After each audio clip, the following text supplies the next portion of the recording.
આપણા સ્પોર્ટ્સ કોમ્પ્લેક્સમાં અને અમદાવાદની જુદી જુદી સ્પોર્ટ્સ ફેસિલિટીમાં વિશ્વભરની પોલીસ અને ફાયર બ્રિગેડની રમતગમતની સ્પર્ધાઓ ભારતમાં 2029માં થવાની અને થોડાક જ સમયમાં ભારતે બીડ મોકલી દીધી છે કોમનવેલ્થ ગેમ માટેની.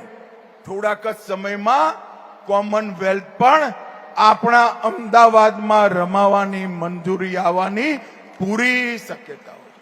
અને 2036માં અમદાવાદ શહેરમાં ઓલિમ્પિક લાવવા માટે પણ ભારત સરકાર બધા પ્રકારની તૈયારીઓ કરી રહી છે.